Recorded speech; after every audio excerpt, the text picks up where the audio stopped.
ભાવનગર જિલ્લા પંચાયતનું આજરોજ 2025-26નું બજેટ રજૂ કરવામાં આવેલ, જે બજેટને વિરોધ પક્ષ દ્વારા આ બજેટને વખોડી કાઢ્યું હતું. ભાવનગર જિલ્લા પંચાયતમાં આજરોજ 2025-26નું વિકાસલક્ષી બજેટ રજૂ કરવામાં આવ્યું હતું, જે બજેટને જિલ્લા પંચાયત વિરોધ પક્ષ કોંગ્રેસ દ્વારા વખોડી કાઢવામાં આવ્યું હતું. કારણ કે આ બજેટની અંદર ખેડૂતલક્ષી, શિક્ષણલક્ષી તેમજ આરોગ્યલક્ષી સહિતના નાના વર્ગોને કોઈ પણ જાતનો લાભ મળે તેમજ નાના અને ગરીબ વર્ગના લોકોને કોઈ પણ જાતનો ફાયદા વગરનું આ બજેટ રજૂ કરવામાં આવ્યું હતું. ત્યારે જિલ્લા પંચાયત વિરોધ પક્ષના નેતા બળદેવ સોલંકી દ્વારા આ બજેટને જિલ્લા પ્રમુખને નાના વર્ગોને કોંગ્રેસના શાસનમાં ફાયદાઓ મળતા તે રીતના અત્યારે પણ તમામ નાના વર્ગના લોકોને ફાયદાઓ તેમજ લાભ મળે તેવા હેતુથી રજૂ કરવામાં આવે તેવી રજૂઆત કરવામાં આવી હતી. અશ્વિન ગોહેલ, જી ન્યૂઝ, ભાવનગર.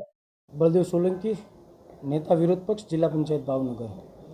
આજ રોજ ખાસ સામાન્ય સભા બેઠકમાં 2025-26 માટેનું બજેટ રજૂ કરવામાં આવ્યું. આ બજેટ ફક્ત ને ફક્ત આંકડાની માયાજાળવાળું બજેટ હતું. નાના ખેડૂતોને, ખેત મજૂરોને, મજૂર વર્ગને આરોગ્ય માટેની કોઈ સુવિધાઓ માટે, શિક્ષણની સુવિધાઓ માટે કોઈ પણ નવીનતાના કોઈ પણ આયોજનો નહોતા. બજેટની અંદર નવી કોઈ જોગવાઈઓ કરવામાં નથી આવી.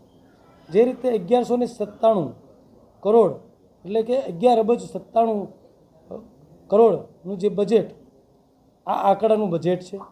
આ બજેટની અંદર સામાન્ય વિસ્તારની અંદર રહેતા લોકોને, પ્રજાને, મજૂરોને, નાના નબળા ગરીબ પછાત વર્ગના કોઈ પણ સમાજોને કોઈ પણ ન્યાય કરતું બજેટ નથી. આ અન્યાય કરતું બજેટ છે એને અમે સખત શબ્દોની અંદર વખોડીએ છીએ. મેં પ્રમુખને પણ સામાન્ય સભાની અંદર કીધું કે બજેટની અંદર સુધારો કરવામાં આવે.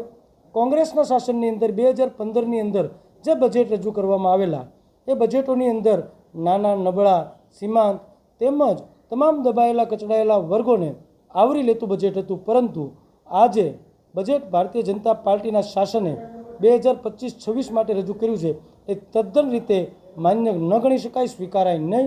હું પ્રમુખને ફરી વખત આપના માધ્યમથી વિનંતી કરું છું કે બજેટનો સુધારો કરી અને નાના નબળા, દબાયેલા, કચડાયેલા તમામ વર્ગોને આવરી લેતું બજેટ રજૂ કરવામાં આવે, તે બજેટ મંજૂર કરવામાં આવે એવી વિનંતી.